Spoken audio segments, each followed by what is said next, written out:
And Anne-Marie Buerkle is my guest. Thank you very much for joining me, Ms. Buerkle. Thank you, Liz. It's nice to be here. It's great to see you, and so close to the campaign, or to Election Day, so I want to thank you very much for joining us. You know, let's start right off by talking a little bit about the Siena poll. I'm interested how it is that you are going to close this 12-point gap that, according to Siena, you are experiencing behind your opponent, Dan Maffei. Well, I must start out by saying I don't agree with that Siena poll, and I don't think it was a very fair thing for the newspaper to do, because in it it's as if they made the determination for the voters, which the voters will determine who's going to sit in that seat come November 2nd. But our internal polling had me down a point a week ago. And then Whit Ayers, an independent pollster who polled this race, had us down 3 points. So I don't agree with the poll. We haven't been given all of the details of the poll, so that's an issue. But the fact that Dan Maffei has not released any of his polling for over 73 days, I think that's a clear indication that his numbers are probably closer to our numbers rather than the Siena poll.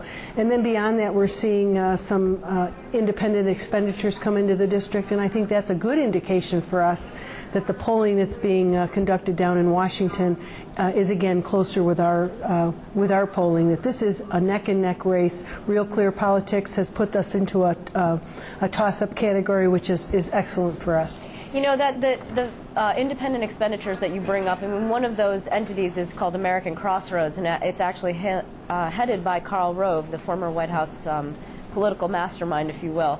You know, there's been a lot of criticism of some of this independent spending because the way that they're set up, these people do not have to disclose their donors. Do you think that they should disclose where the money's coming from to run the ads in the 25th Congressional District and elsewhere?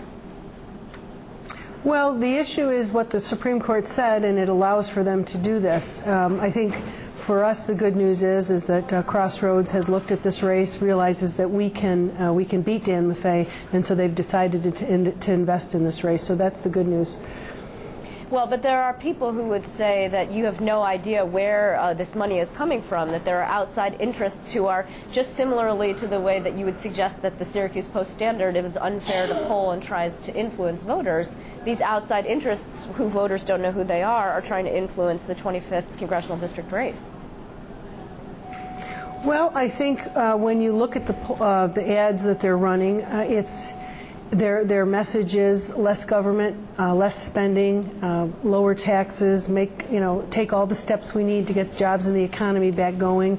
They hold Dan Maffei accountable for his record, which we need to do because his voting record was a liberal record and didn't vote along with the interests of upstate New York. So it certainly is consistent with what I'm hearing and seeing up here in the district. You know, you have been quite clear in your positions that are very much different from Dan Maffei's. For example, you've said that you would like to see the health care reform bill repealed. You would not have voted for the stimulus bill, if I'm not mistaken. What would you propose in the terms of the health care bill to replace that with for all of those people who would be getting health care coverage under that law? Well, let me start out by saying that we absolutely need health care reform in this country, and we would defund, repeal, and then enact true health care reform that will reduce the cost of health care. And one of those things is we have to talk about frivolous lawsuit. We have to address the tort reform issue in this bill. We have to talk about making insurance portable, allowing people to buy insurance across state lines. But the biggest thing we need to do that this bill doesn't do is make the patient the consumer. Let the patient make their choices and keep them into it's their decisions, it's their family's decision. And this bill doesn't do any of that. It creates a big bureaucracy. It inserts the government right in the middle of our health care decisions. And the American people, many of them don't like it, and they really do want to see us do something about it and enact reasonable reform, not this bill that just throws all this stuff together and comes out with this this bill that we're seeing actually doesn't reduce the cost of health care and doesn't improve access. So let's get something reasonable. Let's address these issues one by one so that we can enact true health care reform. But in the things that you are open to includes Social Security privatization, although you have said that you are not supportive of it per se, but you are open to it. Is that correct?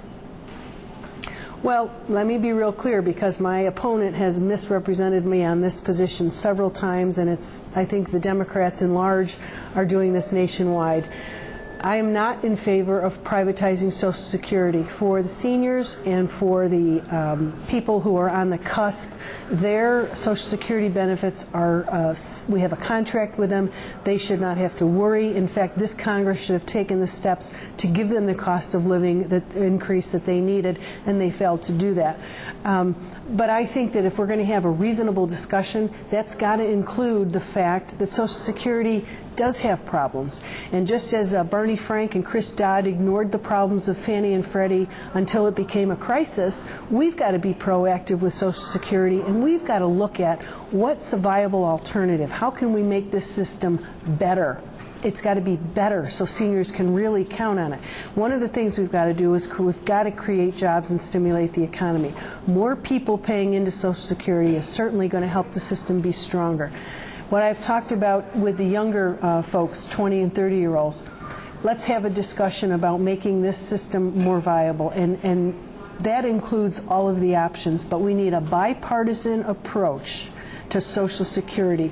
We need to come together and realize, let's acknowledge the weaknesses. Let's not fearmonger with the seniors and those ready to get their benefits. Leave them alone.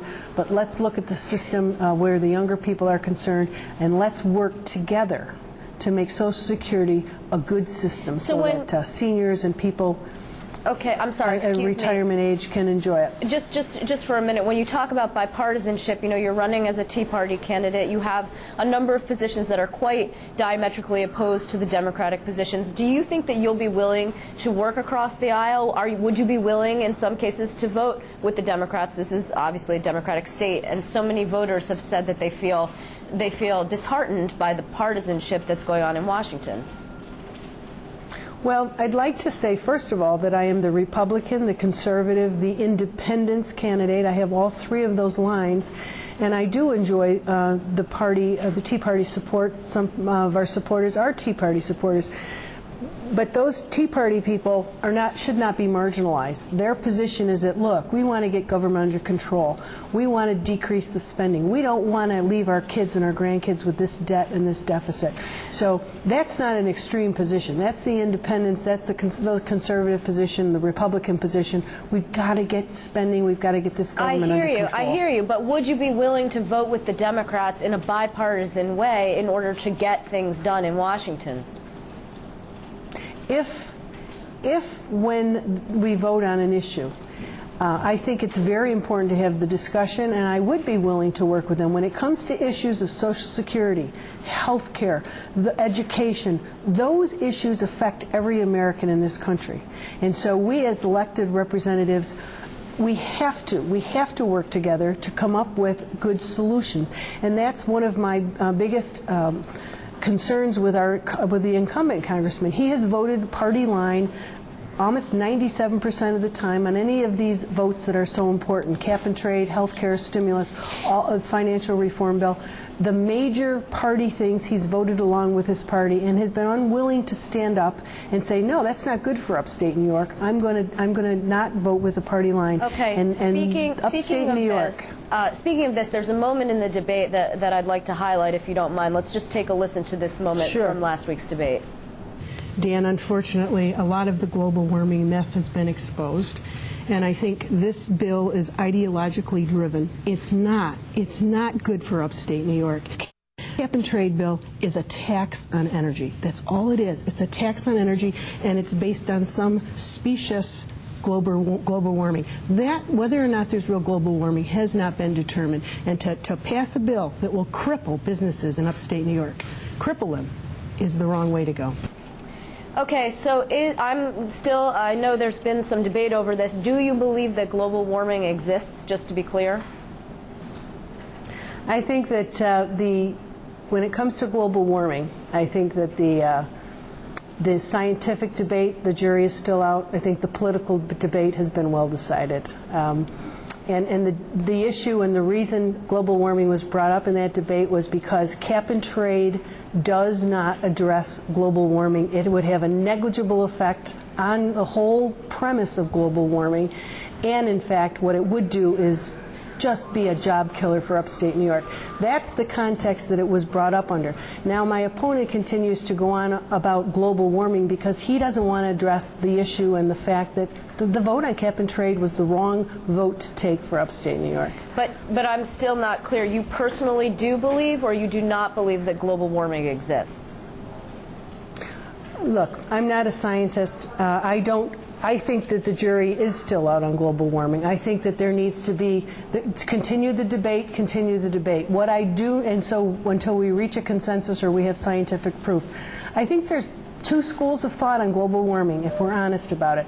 But what I'm saying is, let's not pass legislation. Let's not vote on cap and trade, which is nothing more than an energy on tax.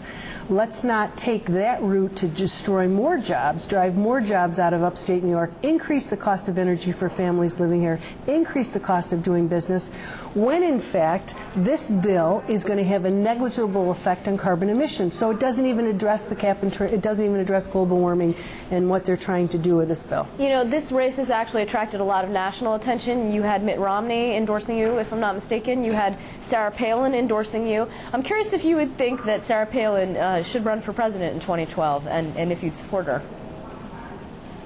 You know, I haven't thought to 2012. I'm very focused on November the 2nd. I think a lot of folks have asked me about Sarah Palin and her support. She did endorse me early in the race. But I think the key with Sarah Palin and what's going on in this race is that I enjoy her, and I'm very pleased to have her support and her endorsement. I don't agree with the governor on all of the issues, but what I will say is that Sarah Palin's values are far more in touch with and in tune with the voters in the 25th district, far better than Nancy Pelosi's values are, and those are the values we've had to live with for the last 22 months. Similarly, will you be supporting Carl Palladino for governor? Carl Palladino is the Republican candidate, the Republican conservative candidate. I think that Andrew Cuomo would be far more of the same. The problem with what we're seeing in Albany, he won't change Albany. I think Carl Palladino has the ability to shake up Albany, which is what we so dramatically need here in New York State. Well, Ms. Buerkle, there are 2 weeks out to go in the election, and we'll be watching the 25th Congressional District. In the meantime, I want to thank you very much for joining us. Thank you very much, Liz. It was a pleasure to be here. Thank you.